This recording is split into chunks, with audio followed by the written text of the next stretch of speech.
আসসালামু আলাইকুম এভরিওয়ান, কেমন আছেন সবাই? আশা করছি সবাই অনেক ভালো আছেন। আলহামদুলিল্লাহ আমিও ভালো আছি। এই তো রত্নার সুইট হোমে আপনাদেরকে স্বাগত জানাচ্ছি নতুন আরেকটি ভিডিও দেখার জন্য। আজকে রান্নাবান্না দিয়ে শুরু করলাম আরকি। তো আজকে যেহেতু শুক্রবার তো দুপুরে রান্নার প্রস্তুতি নিচ্ছি। সকালে খিচুড়ি রান্না করেছিলাম ওটাই খেয়েছি। আর এই তো দুপুরে আমি একটু মিষ্টি কুমড়া ভাজি করছি। এটা হচ্ছে আমার ছেলের জন্য।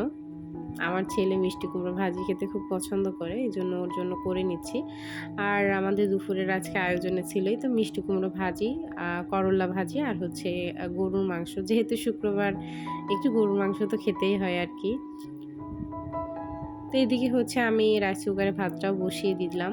তো আজকে হচ্ছে আমি আমাদের গ্যাসের যে চুলাটা এটা কিন্তু বেশ পুরাতন একটা চুলা।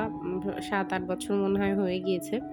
তো এটা বেশ পুরাতন যেহেতু আর তারপরে হচ্ছে অনেক ময়লা ছিল। এজন্য আমি ভাবলাম যে হচ্ছে এটা আজকে পরিষ্কার করব। বেশ কয়েকটা দিন ধরে আসলে পরিষ্কার করব করে আর করা হচ্ছে না। সময় করে উঠতে পারছি না আরকি। তো এদিকেই তো আমি হচ্ছে গরুর মাংসটা প্রেশার কুকারে বসিয়ে দিব। আমি নরমালি হচ্ছে পাটাই বাটা মসলাটা বেশি খাই। কারণ হচ্ছে আমি সবসময়ই পাটাই বাটা মসলাটাই বেশি খাই। কারণ হচ্ছে আমার ব্লেন্ডারের মসলাটা কেন জানি আমার কাছে ভালো লাগে না, স্বাদ লাগে না আরকি।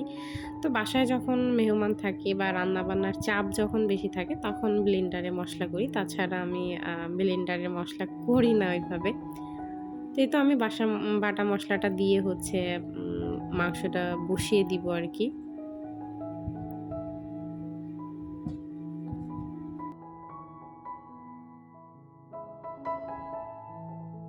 তো এদিকে হচ্ছে আমি গরুর মাংসটা হাত দিয়ে মাখিয়ে নিলাম। তারপরে হচ্ছে চুলায় বসিয়ে দিব। আর দেখতে পাচ্ছেন আমার চুলাটা কি পরিমাণে যে ময়লা হয়েছে।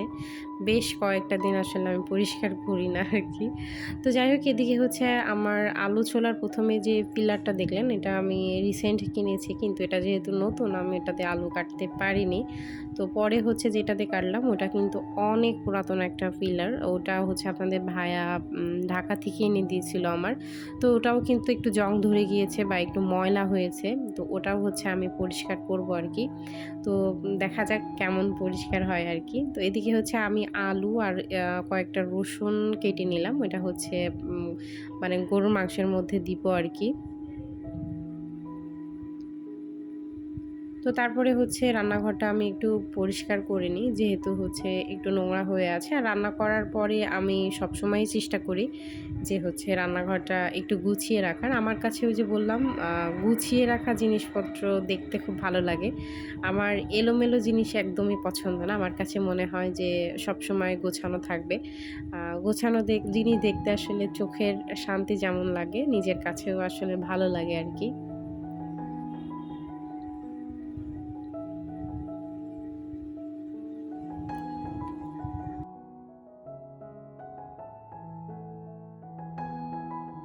ঘর গোছাতে আমি বরাবরই খুব পছন্দ করি। আমার কাছে মনে হয় যে অনেক দামি, দামি জিনিসের দরকার নেই। কিন্তু যেটাই আছে আলহামদুলিল্লাহ ওটাই যদি একটু গুছিয়ে পরিপাটি করে রাখি দেখতে কিন্তু মাশাআল্লাহ সুন্দর লাগে আরকি। তো এজন্য আসলে আমি এই তো সবকিছু একটু গুছিয়ে রাখার চেষ্টা করি আরকি। তারপরে হচ্ছে আমি এই তো চুলায় পানি বসিয়ে দিয়েছিলাম। ওদিকে রান্না কিন্তু আমার শেষ। তো পানির মধ্যে হচ্ছে আমি ১ কাপ ভিনেগার দিয়েছি। আর দিয়েছিলাম হচ্ছে কিছুটা লবণ, তারপরে দিয়েছিলাম হচ্ছে ডিটারজেন্ট। তো এটা আসলে নির্ভর করে আপনি কতটুকু পানি নিচ্ছেন তার উপরে। আমি যেহেতু কয়েকটা জিনিসই পরিষ্কার করব এজন্য বেশি পানিও নিইনি। আর এগুলো কিন্তু আমি মাপ অনুযায়ী দিয়েছি। তো চেষ্টা করবেন হচ্ছে পানিটা যখন টকবক করে ফুটবে তখন দেওয়ার।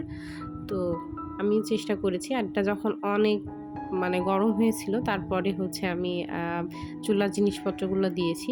তো এগুলা হচ্ছে একটা চুলা পরিষ্কার করে নিয়ে আমি তারপরে আরেকটা চুলা পরিষ্কার করেছি আরকি। ১ম এ ভাবছিলাম হয়তোবা এটা পরিষ্কার হবে না। কিন্তু পরে সত্যি কথা বলতে আমি এটা দেখে তো পুরাই চমকে উঠেছি যে এত সুন্দর পরিষ্কার হয়েছে আরকি। তো এই ফিলারটা কিন্তু মানে এত সুন্দর পরিষ্কার হয়েছে আপনাদের ভাইয়াও দেখে বিশ্বাস করতে পারেনি। ও ১ম এ ভাবছিল যে না আমি মনে হয় কিনে নিয়ে এসছি। কিন্তু না পরে ভিডিও দেখালাম। পরে বলছে, "ও আচ্ছা তুমি পরিষ্কার করেছো।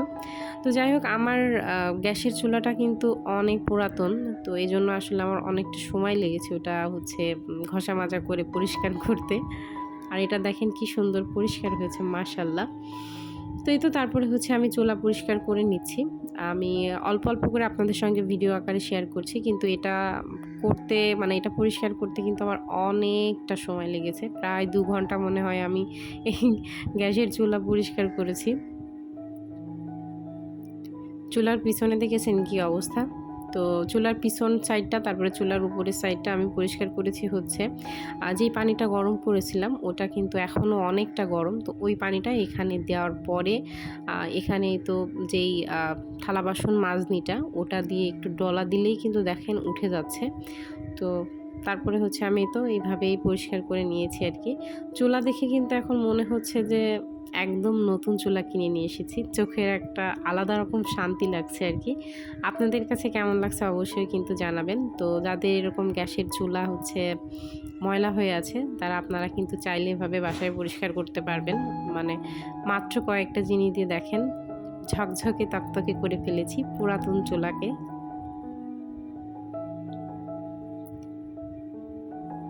মানে চুলার পিছন সাইডটাও দেখেন কি সুন্দর যে পরিষ্কার হয়েছে। আমার যে কি ভালো লাগছিল, আমার মনে হচ্ছে যে আমি একদম নতুন একটা চুলা নিয়ে এসেছি।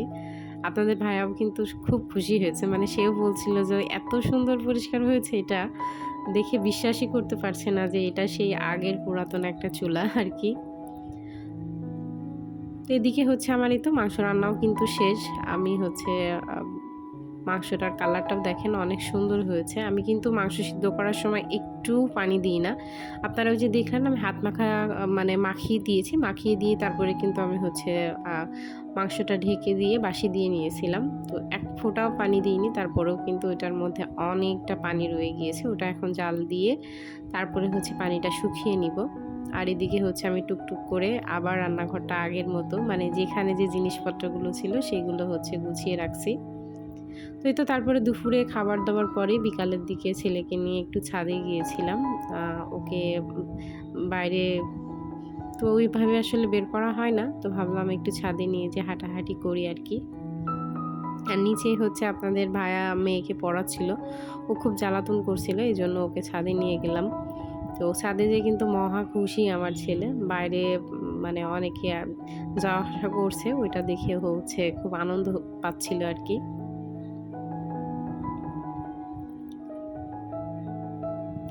মাশাআল্লাহ ছেলেটা দেখতে, দেখতে কিন্তু বড় হয়ে যাচ্ছে। এই তো সেদিন কত ছোট্ট ছিল আর আজকে মাশাআল্লাহ কত বড় হয়ে গিয়েছে। তো চলুন ভিডিওটাও তাহলে আজকে এখানেই শেষ করে দিচ্ছি। সবাই খুব ভালো থাকবেন, সুস্থ থাকবেন, নিরাপদে থাকবেন। দেখা হবে খুব শীঘ্রই পরের আরেকটা ব্লগে। আজ আসি, আপনাদের কাছ থেকে বিদায় নিচ্ছি। আসসালামু আলাইকুম।